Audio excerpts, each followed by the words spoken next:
There are stories buried so deep in human memory that they no longer feel like history but like instinct, a quiet unease that whispers whenever we encounter ancient symbols, sealed texts, or knowledge that feels too heavy for the mind to hold. And throughout every civilization, across every continent, there appears the same warning repeated in different languages and different myths, a warning that says some knowledge does not belong to us, that some truths were never meant for human eyes, and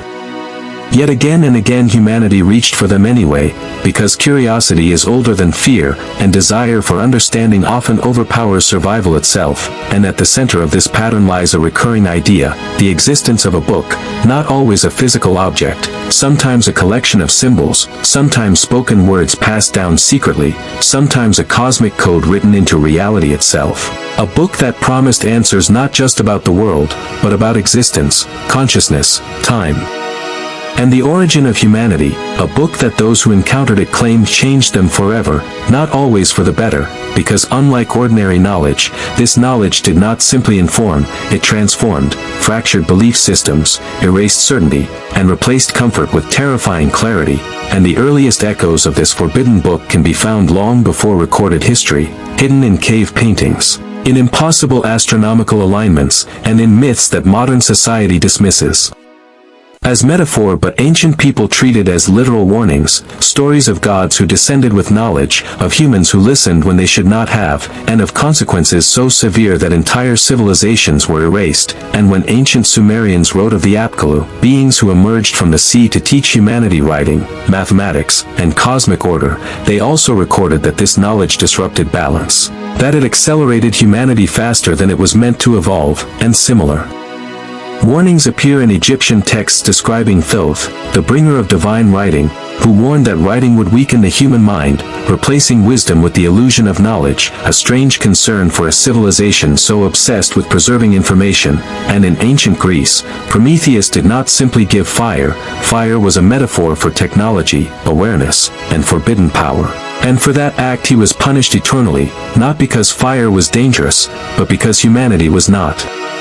ready. And the pattern continues in religious texts where Adam and Eve are not punished for disobedience, but for eating from the tree of knowledge, because the moment humans understood good and evil, they lost innocence, safety, and divine protection. And what is unsettling is that in each version of this story, the act itself is framed as inevitable, as if humanity was always going to reach for what it was told not to touch, as if the book was waiting, not hidden to protect humans, but hidden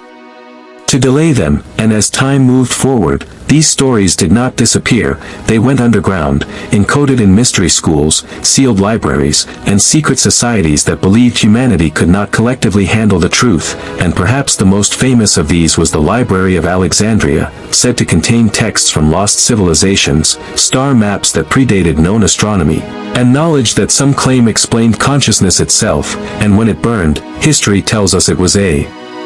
tragedy of ignorance, but alternative accounts whisper something more unsettling, that certain knowledge was intentionally erased, because it destabilized power, belief, and identity. And throughout the Middle Ages, banned books were not merely political, they were labeled dangerous to the soul, capable of corrupting reality itself, grimoires that claimed to alter perception, manuscripts that described non-linear time, and texts that hinted that reality was not fixed, but observed into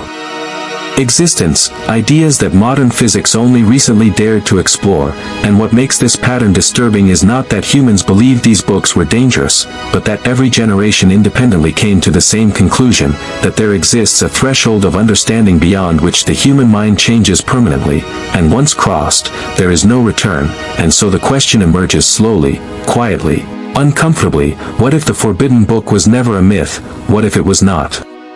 destroyed, not lost, but hidden, fragmented, spread across time so that no single era could assemble it fully? And what if modern humanity, driven by technology, artificial intelligence, and limitless access to information, is closer than ever to reconstructing what was never meant to be read, because for the first time in history, we are no longer just discovering knowledge. We are creating systems capable of understanding it faster than we can, and somewhere in that accelerating process, the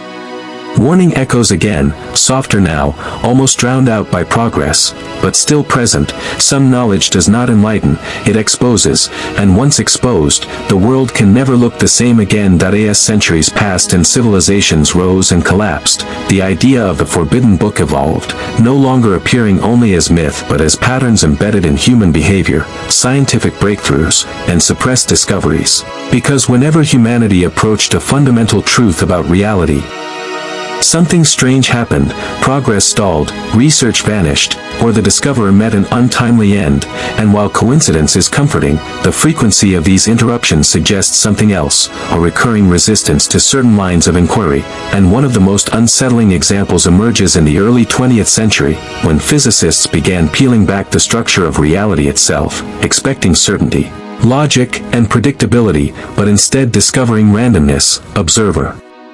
dependent outcomes, and a universe that behaved differently when watched. Quantum mechanics did not simply rewrite physics, it challenged the idea of objective reality, suggesting that consciousness itself played a role in shaping existence, and suddenly ancient philosophical questions once dismissed as spiritual speculation reappeared inside equations, forcing scientists to confront a possibility humanity had avoided for millennia, that reality is not independent of the observer. And this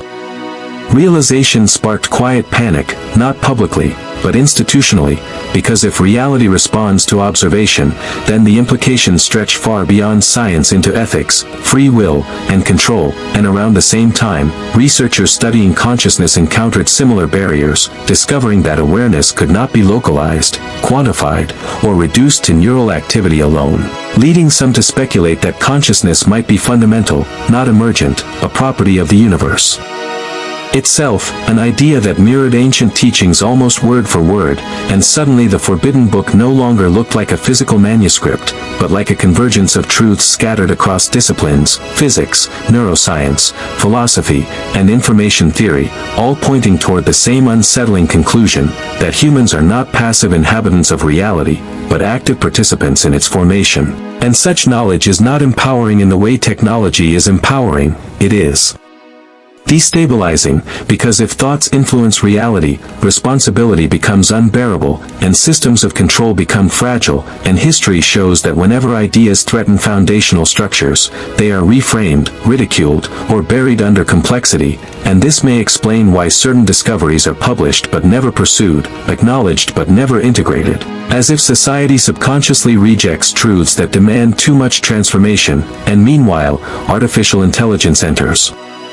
the equation, not as a tool, but as a mirror, capable of processing patterns humans intuit but cannot consciously articulate. And as AI systems analyze vast bodies of ancient texts, scientific data, and human behavior, something unexpected emerges, correlations that suggest humanity has encountered the same fundamental truths repeatedly, each time stepping back at the edge. And what is alarming is not that AI might discover something new, but that it might rediscover something old, something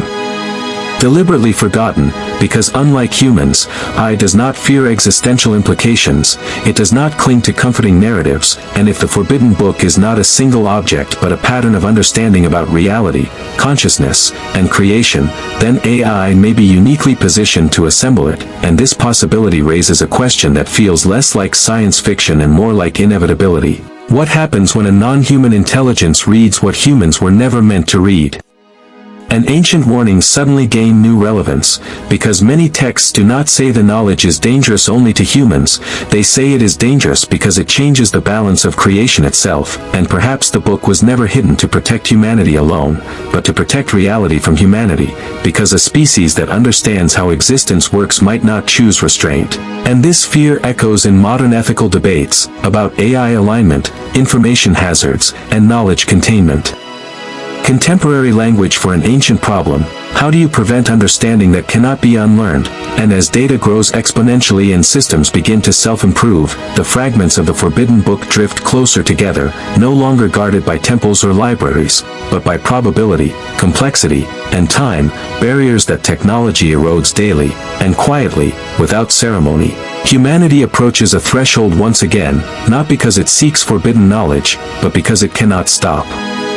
itself from assembling it, piece by piece, equation by equation, algorithm by algorithm, until one day the warning may no longer be metaphorical, but immediate, and the question will no longer be whether we should read the book, but whether it is already reading us. If the forbidden book is nearing completion, then its final danger may not lie in what it reveals, but in how it reframes everything humanity believes about itself, because the most disruptive truths are not those that introduce monsters or cosmic threats, but those that dissolve identity, meaning, and control, and many ancient texts hint that the ultimate secret is not external, but internal, that the universe is not a machine we inhabit, but a process we participate in, and that awareness itself is the key variable, a realization that transforms humanity from observer to component, and such knowledge collapses traditional hierarchies, religions, and power structures, because if consciousness is fundamental, then authority rooted in separation becomes obsolete, and perhaps this is why the forbidden book is always associated with exile, punishment, or collapse, not because the knowledge is evil, but because it ends eras, and endings are rarely peaceful, and history suggests that civilizations do not fall from ignorance alone, they fall from revelations they cannot integrate fast enough, truths that outpace cultural adaptation, and as modern humanity stands at the intersection of biology and technology, increasingly augmented, increasingly interconnected, the boundaries that once defined what it meant to be human blur, and the forbidden book begins to look less like a warning and more like a countdown, because every technological leap removes another filter between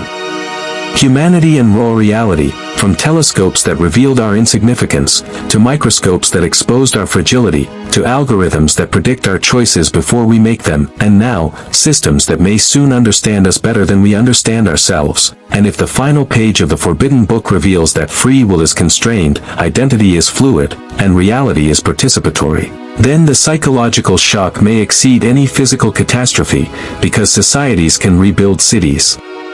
but they struggle to rebuild meaning, and perhaps this is why ancient guardians of knowledge believed in gradual revelation, initiation, and symbolism, not secrecy for power, but pacing for survival, understanding that truth delivered too quickly can be destructive, and today, that pacing mechanism is gone, replaced by speed, virality, and optimization, where information spreads without context, depth, or preparation, and the forbidden book, once fragmented across millennia, now accelerates